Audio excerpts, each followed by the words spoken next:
ಮನೇಲಿದ್ದಂಥ ಐಟಮಲ್ಲಿ ಕ್ವಿಕ್ಕಾಗಿ ಗೀ ರೋಸ್ಟ್ ಮಾಡಿದ್ವಿ. ಹಾಯ್ ಎಲ್ಲರಿಗೂ ನಮಸ್ಕಾರ, welcome back to Venugowda vlogs Kannada. ಇನ್ನು ಯಾರೆಲ್ಲ ನನ್ನ ಚಾನಲ್ನ ಸಬ್ಸ್ಕ್ರೈಬ್ ಮಾಡಿಲ್ಲ ಹೋಗಿ ಬೇಗ ಸಬ್ಸ್ಕ್ರೈಬ್ ಮಾಡ್ಕೊಳ್ಳಿ.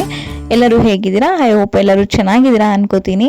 ಇವತ್ತು ನಾನು ಮಾಡ್ತಾ ಇರೋದು ಸಿಂಪಲ್ಲಾಗಿ ಈಸಿಯಾಗಿ ಮನೇಲೇ ಹೇಗೆ ಬ್ರೆಡ್ ಟೋಸ್ಟ್, ಮನೇಲಿರೋವಂಥ ಐಟಮ್ನ ಯೂಸ್ ಮಾಡ್ಕೊಂಡು ಹೇಗೆ ಬ್ರೆಡ್ ಟೋಸ್ಟ್ನ ಮಾಡೋದು ಅಂತ. ಅದಕ್ಕೆ ಸಣ್ಣದಾಗಿ ಹಚ್ಚಿರುವಂಥ ಮೆಣಸಿನ್ಕಾಯಿ ಬೇಕು, ಜೊತೆಗೆ ಸಣ್ಣದಾಗಿ ಹಚ್ಚಿರೋ ಟೊಮೆಟೊ, ಈರುಳ್ಳಿ, ಇನ್ನು ಜೊತೆಗೆ ಅದ್ರ ಜೊತೆಗೆ ಕರಿಬೇವು ಸೊಪ್ಪು ಬೇಕು, ಸಣ್ಣದಾಗಿ ಅದನ್ನು ಹಚ್ಕೊಬೇಕು. ಆಮೇಲೆ ನಮ್ಮ ಮನೇಲಿ ಇದ್ದಿದ್ದು ಒಂದೇ ಐಟಮ್, ಅದು ಆಲೂಗಡ್ಡೆ, ಅದನ್ನು ಸಣ್ಣದಾಗಿ ಹಚ್ಕೊಂಡೆ.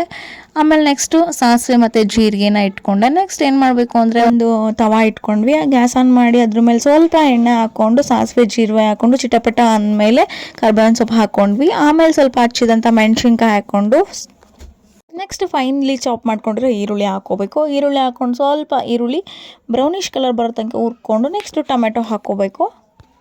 ನೆಕ್ಸ್ಟ್ ಟೊಮೆಟೊ ಹಾಕಿದ ತಕ್ಷಣವೇ ಸ್ವಲ್ಪ ಅದು ಆಲೂಗಡ್ಡೆ ಫ್ರೈ ಆಗಬೇಕಲ್ವಾ, ಹಂಗಾಗಿ ಆಲೂಗಡ್ಡೆನೂ ಜೊತೆಲೆ ಹಾಕಿ ಚೆನ್ನಾಗಿ ಫ್ರೈ ಮಾಡ್ಕೊಬೇಕು. ಫ್ರೈ ಮಾಡುವಾಗ ನಾವೇನು ಮಾಡ್ಕೊಬೇಕಂದ್ರೆ ಸ್ವಲ್ಪ ರುಚಿಗೆ ತಕ್ಕಷ್ಟು ಉಪ್ಪನ್ನ ಹಾಕ್ಕೋಬೇಕು. ಉಪ್ಪನ್ನ ಆ್ಯಡ್ ಮಾಡಿಕೊಂಡು ತಳ ಹಿಡಿದಂಗೆ ಅದನ್ನು ತಿರುಗಿಸ್ತಾ ಇರಬೇಕು. ಚೆನ್ನಾಗಿ ಅದು ಬೇಯಬೇಕಲ್ವಾ, ಹಂಗಾಗಿ ಚೆನ್ನಾಗಿ ತಿರುಗಿಸ್ತಾ ಏನಾಗುತ್ತೆ ಅದು ಕುಕ್ ಆಗುತ್ತೆ. ನಾವಂತೂ ಮನೇಲಿ ಏನು ಐಟಮ್ ಇತ್ತು ಅದು ಇಮಿಡಿಯೇಟಾಗಿ ಏನು ಸಿಗುತ್ತೆ ಅದರಲ್ಲೇ ಮಾಡಿದ್ವಿ.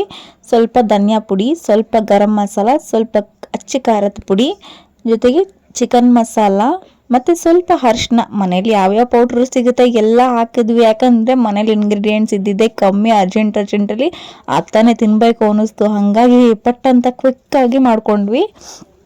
ನೆಕ್ಸ್ಟ್ ಇದೆಲ್ಲ ಹಾಕಿ ಸ್ವಲ್ಪ ನಾವೇನು ಮಾಡಬೇಕಂದ್ರೆ ಬಾಡಿಸ್ಬೇಕು, ಯಾಕಂದರೆ ಅದು ಸ್ಮೆಲ್ ಹೋಗಬೇಕು ಅದ್ರದ್ದು.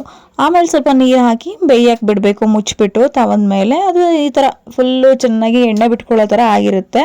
ಅದಾದಮೇಲೆ ಅದನ್ನು ಸಪ್ರೇಟ್ ಎತ್ಕೊಂಡು ಅದೇ ತವಾಗೆ ನಾವೇನು ಮಾಡ್ತಿದ್ದೀವಿ, ಇಲ್ಲಿ ತುಪ್ಪ ಹಾಕ್ಕೊಂಡು ಬ್ರೆಡ್ನ ರೋಸ್ಟ್ ಮಾಡ್ಕೊತಾ ಇದ್ದೀವಿ.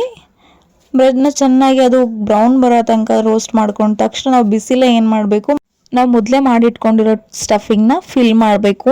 ಸ್ಪೂನಲ್ಲೇ ಸ್ಪ್ರೆಡ್ ಮಾಡ್ಕೋಬೋದು, ಬಟ್ ನಾನಲ್ಲಿ ಕೈಯಲ್ಲಿ ಫಿಲ್ ಮಾಡ್ಕೊಂಡಿದ್ದೀನಿ. ಅದಾದಮೇಲೆ ಒಂದ್ರ ಮೇಲೆ ಒಂದಿಟ್ಟು ಈ ಥರ ಚಾಕುನಲ್ಲಿ ನೀಟಾಗಿ ನಮ್ಗೆ ಯಾವ ಆ್ಯಂಗಲ್ ಬೇಕಾದ್ರೆ ನಾವು ಚಾಕುನಲ್ಲಿ ಅದನ್ನು ನೀಟಾಗಿ ಕಟ್ ಮಾಡ್ಕೊಬೇಕು. ಕಟ್ ಮಾಡ್ಕೊಂಡು ಏನು ಮಾಡಬೇಕು ಅಂದರೆ ಅದನ್ನು ಸರ್ವ್ ಮಾಡ್ಕೊಬೇಕು.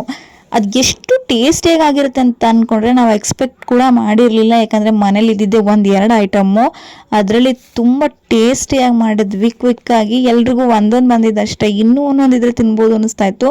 ಬಟ್ ಅದನ್ನು ಬಿಸಿಲೇ ತಿನ್ಕೊಬೇಕು, ಬಿಸಿಲು ತಿಂದ್ರೇ ಅದು ತುಂಬ ಟೇಸ್ಟಿಯಾಗಿರುತ್ತೆ. ಸಂಜೆ ಟೈಮಲ್ಲಿ ಅರ್ಜೆಂಟಲ್ಲಿ ಈಗ ಸ್ನ್ಯಾಕ್ಸ್ ಏನಾದರೂ ಬೇಕು ಅಂದರೆ ಈ ಥರ ರೆಸಿಪಿನ ಮಾಡಿಕೊಂಡು ತಿನ್ಬೋದು.